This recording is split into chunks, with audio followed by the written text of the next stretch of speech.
Admiral Taiho Quan stood at the observation deck of the orbital station Baidu, watching Earth spin slowly beneath him. The blue marble looked peaceful from up here.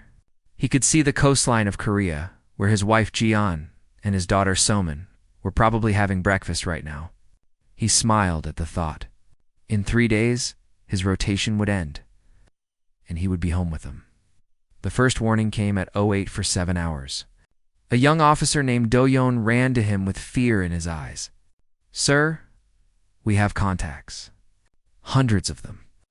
They just appeared from nowhere." Tai-Ho walked calmly to the command center.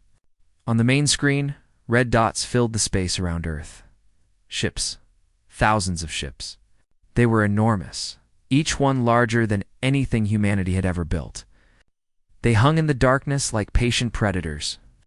"Open a channel," Tai-Ho ordered. The screen flickered. A face appeared. It was not human. The creature had gray skin, 4 eyes arranged in a diamond pattern, and a mouth that seemed too wide. When it spoke, the translation software turned its sounds into words. "I am Overseer Telmac of the Veth Dominion. We have watched your species for some time. Your history is filled with blood. Your nature is violence. The Galactic Council has determined that humanity is unfit for existence among civilized species. This is not a negotiation. This is a notification. Your extinction begins now."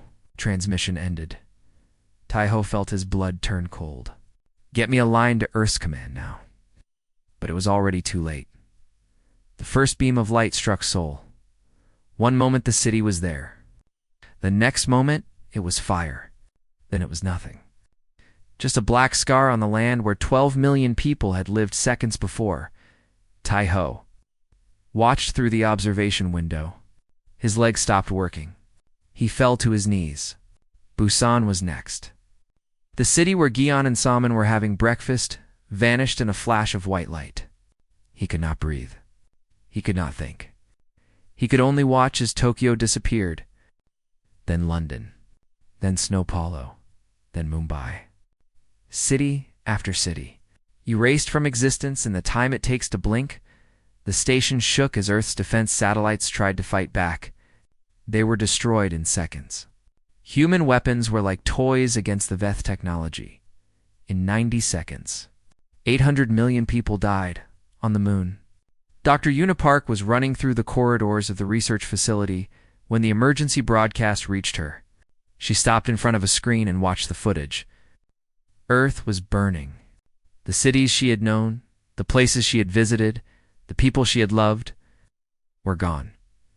Her assistant, a young man named Gunwoo, grabbed her arm. "Dr. Park, we need to get to the bunker." Yuna could not move. On the screen, Overseer Telmac was speaking again. "Let this be a lesson to the galaxy. Violent species will be cleansed. The humans were a mistake of evolution. We have corrected that mistake. Peace will now continue." The transmission showed images of the destroyed cities. The aliens were proud of what they had done. They were celebrating. Something changed inside Yuna at that moment. The fear left her. Something colder took its place. On the station, Butu Tai-Ho finally stood up. His officers were panicking around him. Some were crying. Some were praying. He looked at the image of Earth, scarred and smoking, and he made a decision. "Everyone listen to me," he said. His voice was quiet, but somehow everyone heard him. "We are not dead yet. Some of us survived. And as long as one human breathes, this is not over." He walked to the communications panel and opened a channel to every surviving human installation. "This is Admiral Tai-Ho Quan, to all survivors. Earth has been attacked. Our cities are gone. Our families are gone. But we are not gone. I am taking command of all remaining military forces.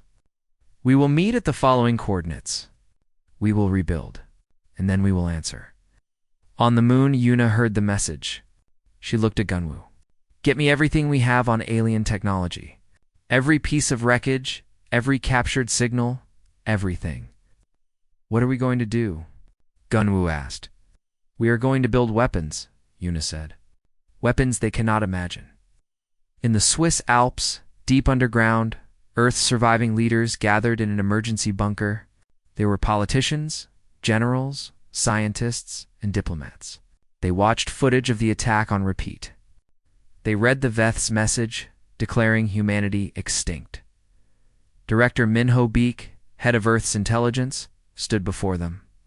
We have intercepted their communications. They believe we are finished. They are already writing their history books about us. They call us a disease that has been cured. A politician spoke up, his voice shaking. Perhaps we should try to negotiate. Perhaps if we show them we can be peaceful, they killed 800 million people in 90 seconds. Taiho's voice came through the speakers. He had connected remotely from his station. They did not ask questions. They did not give warnings. They decided we should die, and they tried to kill us all. There is nothing to negotiate. The bunker was silent. I am calling for a vote, Taiho continued. Total war. Every resource, every person, everything we have left. We will not stop until they understand the mistake they made. One by one, the hands went up. The vote was unanimous. Taiho looked at the image of his dead planet one more time. He thought of Jian's smile. He thought of Summon's laughter. He thought of the breakfast they'd never finished. They wanted to see human violence, he said softly. They judged us for our wars. They called us monsters. His voice grew harder. They have not seen anything yet. We will show them violence that will make the stars themselves go dark. We will make them wish they had never learned our name. The channel closed. In the silence that followed, every surviving human understood that something had changed forever. They were no longer a young species trying to find their place in the galaxy. They were something else now. Something that had nothing left to lose, and that made them the most dangerous thing in the universe. 18 months passed. The galaxy heard nothing from Earth. On the Veth homeworld, Overseer Telmac stood before a cheering crowd. Giant screens showed images of the destroyed human cities. Music played. Children waved flags. It was a celebration of victory. The human threat has been eliminated, Telmac announced. Our scholars have confirmed that their population has fallen below survival levels. Within a generation, they will be completely extinct. The galaxy is safe once more. The crowd roared with approval. Medals were given. Songs were written. The Veth had saved civilization from the violent humans. History would remember them as heroes, but in a quiet room far from the celebration. Ambassador Silith sat alone with her thoughts. She had been the one who first suggested caution. She'd warned the council that humans were different from other species they had cleansed. Nobody had listened. They have gone silent, she said to her assistant. No signals. No transmissions. Nothing. Because they are dead, her assistant replied. Silith shook her head slowly. When we destroyed the Kethri, they screamed until the end. When we eliminated the Valmarie, they begged for mercy. The humans have done neither. They have simply stopped talking. Perhaps they accepted their fate. No, Silith said quietly. I have studied their history. They do not accept. They do not surrender. They survive. She looked out the window at the celebrating crowds. A wounded predator does not roar.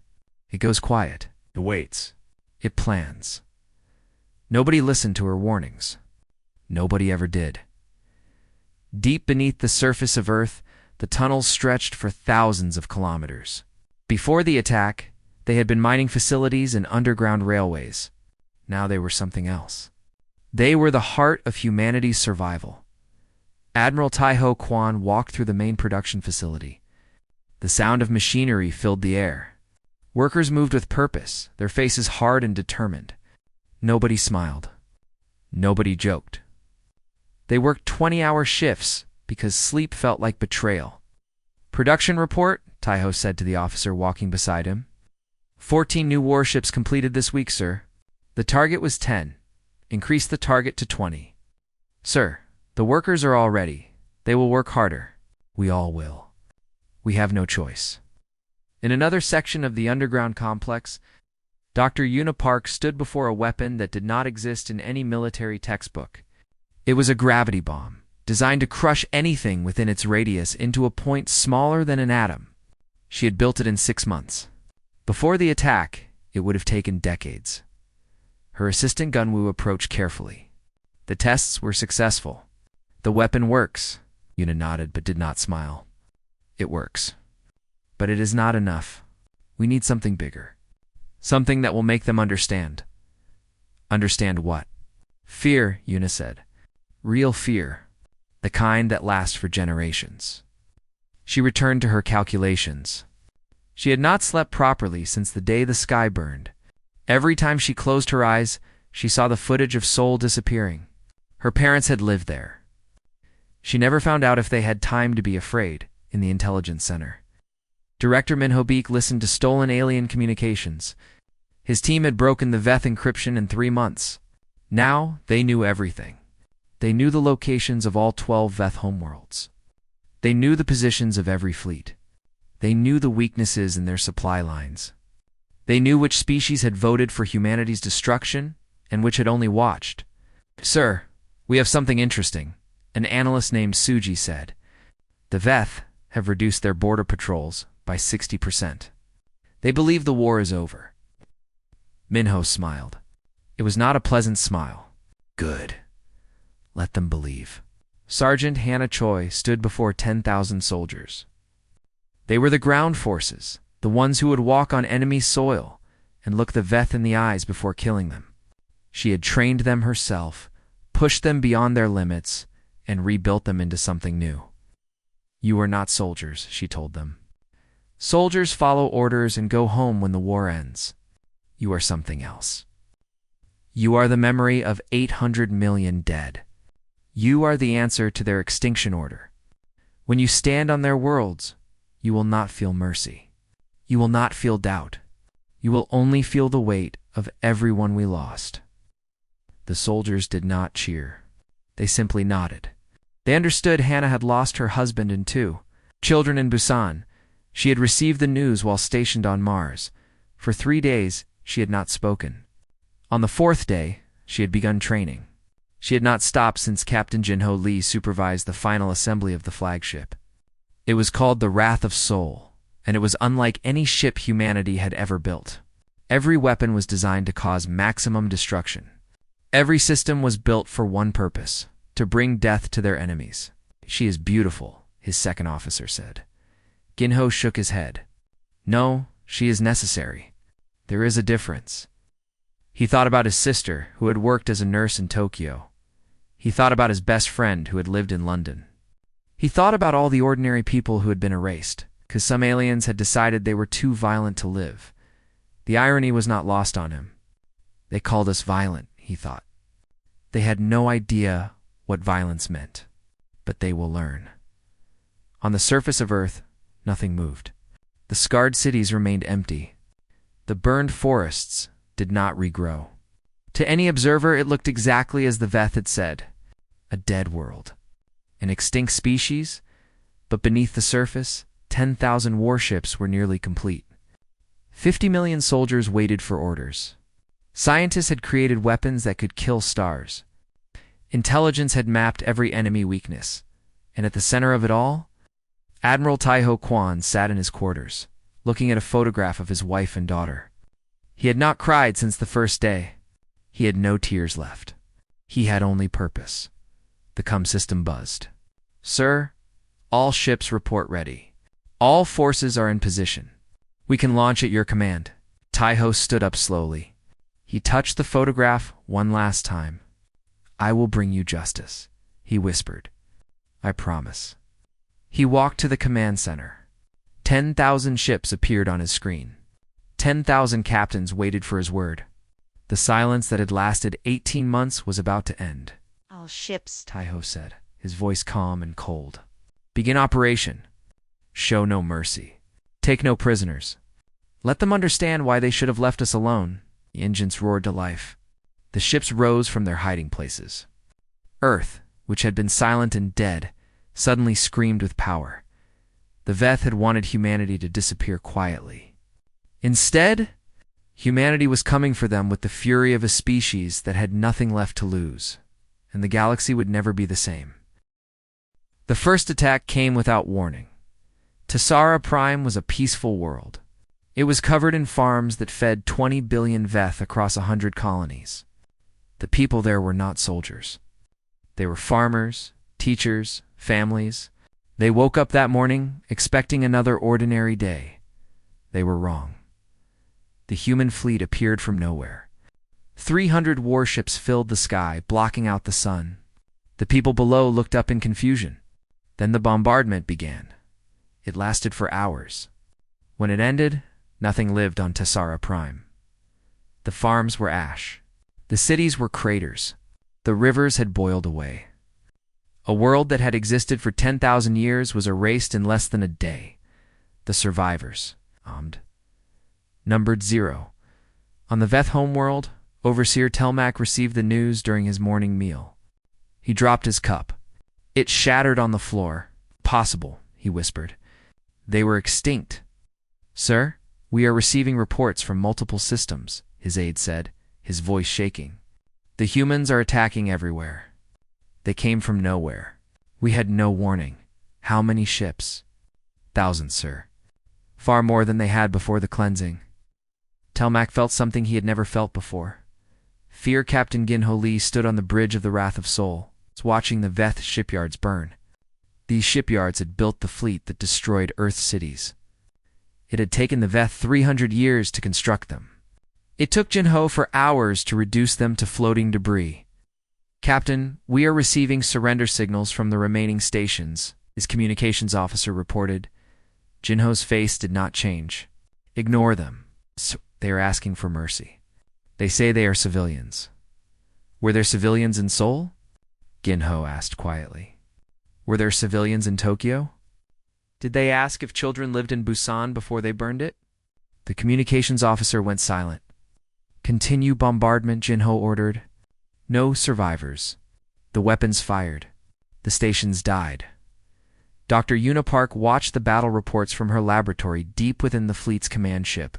Her weapons were working perfectly. The gravity bombs collapsed enemy vessels into points of nothing. The bioweapons she had designed killed Veth soldiers within seconds of exposure. The MP pulses left entire fleets floating dead in space. She should have felt satisfaction. She felt nothing. Gunwoo approached her carefully. Dr. Park, the weapons are performing beyond expectations. You should be proud. Proud, Yuna repeated the word, like it was from a foreign language. I've built tools of extinction. There's no pride in that. They started this, yes, Yuna agreed, and we will finish it. But do not ask me to feel proud. I will feel proud when I can build something that creates life instead of ending it. She returned to her work.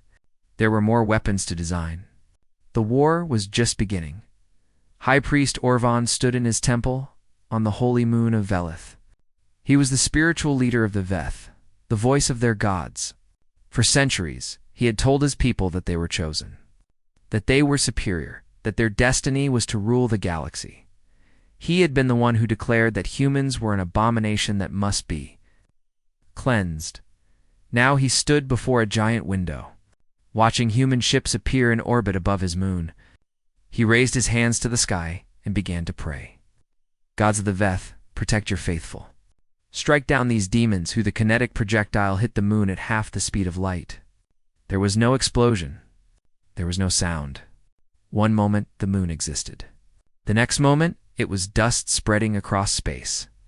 High Priest Orvan never finished his prayer. Sergeant Hannah Choi led the first ground assault on Velmora, a major industrial world. Her soldiers landed in drop pods that screamed through the atmosphere like falling stars. The Veth defenders were waiting. They had prepared fortifications, deployed their best troops, set traps throughout the city. They believed they could hold. They were wrong. Hannah's soldiers did not fight like normal soldiers. They did not take cover and wait for opportunities. They advanced without stopping, without hesitating, without fear. They had already lost everything that mattered. Death was not a threat to them. It was almost a relief. The battle lasted 2 weeks. At the end, not a single Veth soldier remained alive. Hannah stood in the ruins of their command center, surrounded by the bodies of the enemy. Her lieutenant approached. Sergeant, we have taken the planet. What are your orders? Hannah looked at the destruction around her. She thought about her children, who had been the same age as some of the Veth children she had seen in the shelters. She had ordered those shelters destroyed anyway. Plant the flag, she said. The flag of Korea. Let them know who did this. Some people might say we have become what they accused us of being. Hannah turned to face him. Her eyes were empty. They took everything from us. They called us monsters and then proved that they were the real monsters. I do not care what anyone says. I care about one thing only, making sure they never hurt us again. The flag rose over the ruins. The same flag that had flown over Busan before Busan became Ashdod ambassador. Silith tried to reach Earth for negotiations. Her ship was intercepted by a human patrol. She expected to die. Instead, she was taken aboard the human command ship and brought before Admiral Tai-Ho Kwan. You wanted to negotiate, he said. His voice was flat, emotionless. Yes, Silith replied. This war will destroy both our peoples. Surely we can find a way to destroy both our peoples. Tai-Ho interrupted. You killed 800 million of us in 90 seconds. You did not negotiate then. You did not offer mercy then. You simply decided we should not exist. That was a mistake. I know that now. Please, Admiral, let us find peace. Tai-Ho studied her for a long moment. Then he gave an order to his guards. Return her to her people, alive. Silith was shocked. You are letting me go? Yes, Tai-Ho said. I want you to watch what happens next. I want you to tell your people exactly what you see. And I want you to remember for the rest of your life that you could have prevented all of this by simply leaving us alone. Silith was escorted back to her ship. As she flew away, she saw the human fleet preparing for the next assault. There were more ships than she could count. She understood then that the Veth had made a terrible mistake. They had tried to kill a species that refused to die. And now, that species was going to make them pay a price the galaxy would never forget. Behind her, another Veth world began to burn. The 12 homeworlds had stood for 50,000 years. They were the center of Veth civilization, the birthplace of their culture, the seat of their power. Billions lived on each world. Great cities reached toward the sky. Libraries held the knowledge of countless generations. Now they were surrounded. Human fleets appeared in orbit, around all 12 worlds at the same moment. The coordination was perfect. The message was clear. There would be no escape. Overseer Telmac stood in his command center, watching the enemy ships fill his screens. His advisors were panicking around him. Some were praying. Some were crying. Some simply stared in silence, unable to accept what they were seeing. We are the masters of this galaxy, Telmac shouted, trying to rally them. We have ruled for 50,000 years. We will not fall to these primitives. We will fight them. We will defeat them. His speech was interrupted by a shadow falling across the window. The Wrath of Sol had taken position directly above his palace. Captain Jinho Lee was looking down at him. Sir, an aide whispered, what do we do? Telmac had no answer. In her laboratory, Dr. Una Park held a small device in her hands. It was the size of a fruit, smooth and silver. Inside it was the power to kill stars, the Prometheus device. She had built it because Admiral Kwan had asked her to.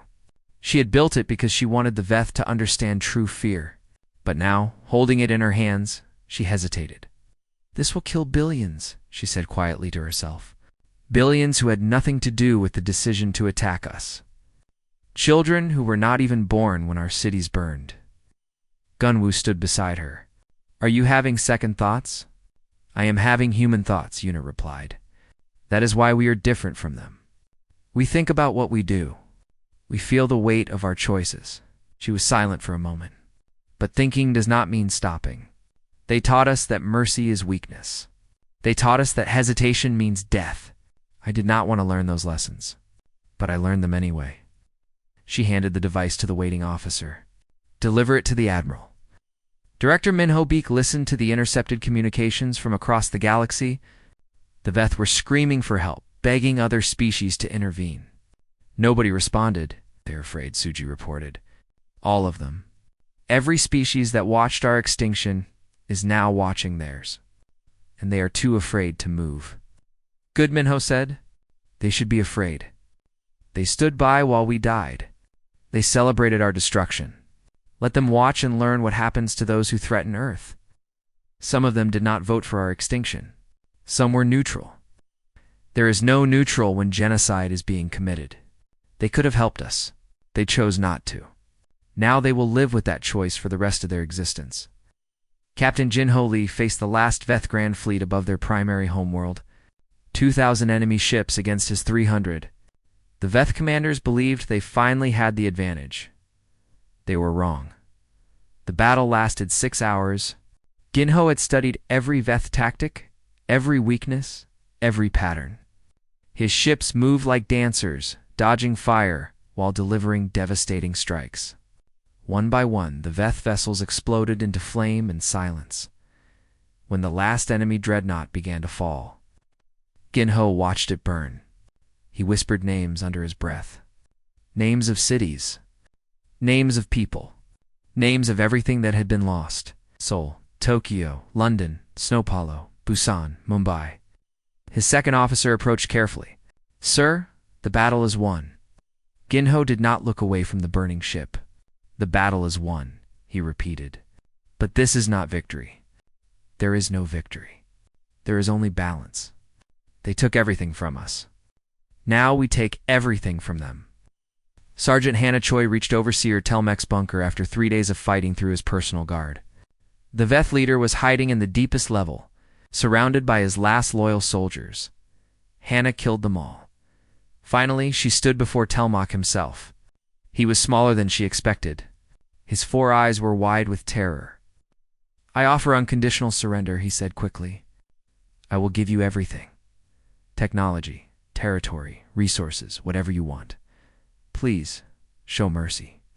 Hannah looked at him for a long moment. She thought about her daughter Minji, who had loved to draw pictures of flowers. She thought about her son Juan, who had just learned to ride a bicycle. She thought about her husband Seojin, who had made her laugh every day until the day he died. Did you show mercy? She asked quietly. We made a mistake. I understand that now. Please. I have a family too. So did I, Hannah said. She raised her weapon. Admiral Taiho Kwan gave the order to deploy the Prometheus device on 3 Veth suns. The devices were launched toward the hearts of the stars. For a moment, nothing happened. Then the suns began to die. They did not explode. They collapsed. They fell inward, pulling everything around them into darkness. Planets that had existed for billions of years were crushed into nothing. Billions of Veth who had lived their entire lives under those suns were erased in moments. 3 suns. 3 entire systems. Gone. Ambassador Silith, watching from a prison cell on the human command ship, fell to her knees. Tears streamed down her gray face. You have become worse than us, she whispered. Admiral Kwan turned to face her. His eyes were empty, like windows into nothing. No, he said. You made us this. You looked at a peaceful species and decided we were too dangerous to live. You attacked us without warning, without mercy, without negotiation. You tried to erase us from existence. He stepped closer to her. We did not choose this path. You put us on it. Every death, every destroyed world, every murdered child, their blood is on your hands as much as ours. You created this monster. Now you will live with what you created. The remaining Veth fled to the edges of the galaxy. Their civilization, which had ruled for 50,000 years, collapsed in 18 months. Their worlds were empty. Their fleets were destroyed. Their people were scattered refugees with nothing left but memories of what they had lost. Admiral Kwan stood on the bridge of his flagship. Watching the last Veth homeworld burn below him, Dr. Yuna Park stood beside him. It is done, she said quietly. We have won. Kwan shook his head slowly. No, we have survived. That is not the same as winning. He paused. Now we send our message. Now we make sure this never happens again. What message? Kwan turned to face her. For the first time since the war began, there was something in his eyes. Not satisfaction. Not peace. Just cold, terrible certainty. We will tell the galaxy what we are. We will tell them what we do to those who threaten us. And we will make sure they remember for as long as stars still burn. The broadcast began. Every species in the galaxy heard what came next.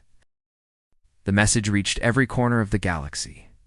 Every species with technology to receive signals heard the voice of Admiral Taiho Quan. We are humanity.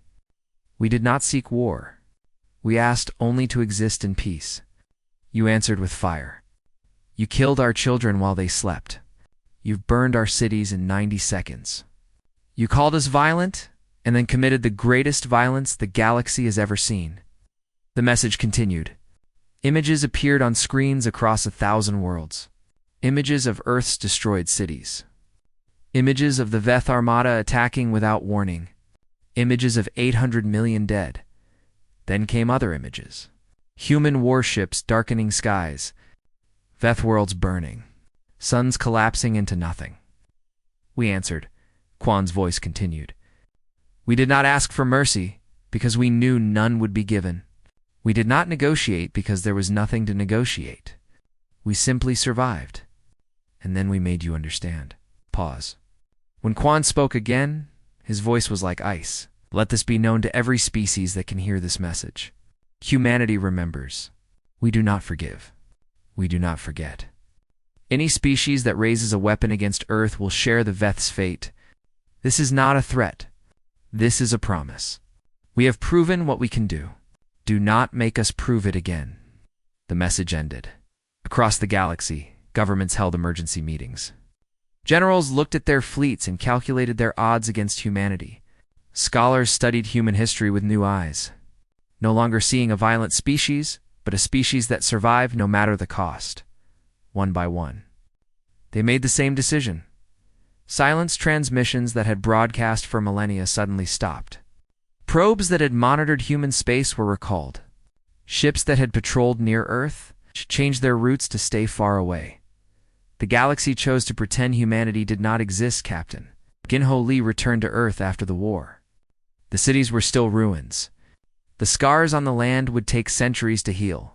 But people were rebuilding. Slowly, carefully, they were coming back to the surface. He visited the memorial built over the ashes of Seoul every day.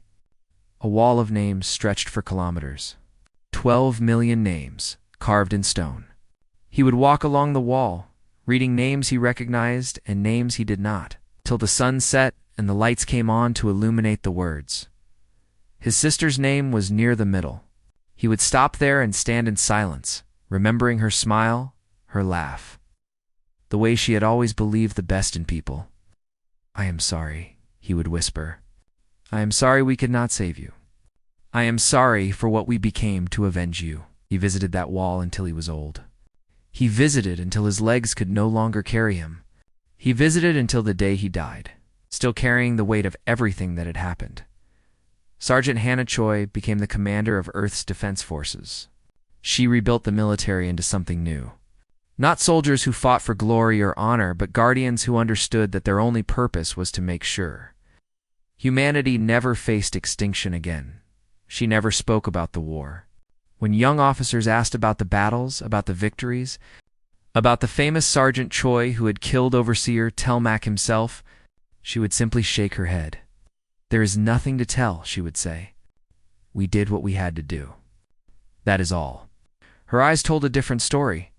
Her eyes spoke of children in bunkers, of soldiers begging for mercy, of 1,000 terrible moments that would never leave her mind. But her mouth stayed silent. Some things were too heavy for words. Dr. Yuna Park destroyed all her research notes on the Prometheus device. She burned everything, every calculation, every blueprint, every test result. When Gunwoo asked her why, she looked at him with tired eyes. Because if it exists, someone will use it again. And I built enough destruction for one lifetime. She spent the rest of her years teaching children about the stars. She would take them to observatories and show them distant galaxies, explain how light traveled across space, describe the beautiful things that existed in the universe. Sometimes the children would ask about the war. She would grow quiet for a moment, remembering the things she had built and the worlds those things had destroyed. The universe is very big, she would say finally, and there are many wonderful things in it. Focus on those. Focus on the beauty. Leave the darkness to those who had no choice but to walk through it. Director Minho Beek continued to listen to the galaxy's communications for the rest of his career. At first, there was only static. The species that had once filled space with chatter had gone completely silent. Slowly, over years, whispers began to return. Faint signals between ships, coded messages between governments. Minho listened to them all. "Do not go near Sol," the whisper said. "Do not speak to them. Do not contact them. Do not remind them we exist." Young aliens would ask their elders why. The elders would grow pale and quiet. "'Cause once, we did not leave them alone," they would say, "and they showed us what happens to those who threaten humanity." The Veth were powerful. The Veth had ruled for 50,000 years. The Veth are now dust in memory. Learn from their mistake. Ambassador Silith was released after the war. She returned to the scattered remnants of her people, the refugees who had fled to the edges of the galaxy. They lived on cold moons and barren asteroids, the last survivors of a once great civilization. When they asked her about humanity, she would close her 4 eyes and remember the things she had seen. "We were right about one thing," she would say quietly. "They are violent, more violent than we imagined, but we were wrong about everything else. We thought violence made them weak. We thought it made them primitive. We did not understand." Understand what? That their violence is not weakness. It is survival. It is love transformed into fury. It is the refusal to die no matter the cost. She would open her eyes and look at the stars. They did not enjoy what they did to us. That is what makes them truly terrifying. They took no pleasure in our destruction. They simply did what they believed was necessary, and they will do it again to anyone who threatens them. Admiral Taiho Kwan never returned to Earth. He remained in space, aboard his flagship, watching the borders of human territory. His crew rotated out every few years, but he stayed, always watching, always waiting. He kept 2 photographs on his desk. His wife Jian, smiling in the sunlight. His daughter Somin, holding a flower she had picked in the garden. Sometimes, late at night, he would look at those photographs and wonder if they would be proud of what he had done. He never found an answer. 100 years after the war, a young alien astronomer discovered signals coming from human space, music, laughter, the sounds of a civilization thriving and growing. He was excited. "Look," he said to his mentor, "they are broadcasting. Perhaps we could contact them." Perhaps enough time has passed that we could. His mentor took the data and destroyed it immediately. "We do not listen to them," the old alien said. His voice trembled. "We do not look at them. We do not speak of them. We do not remind them that we exist." Why? The war was 100 years ago. Surely, because they remember.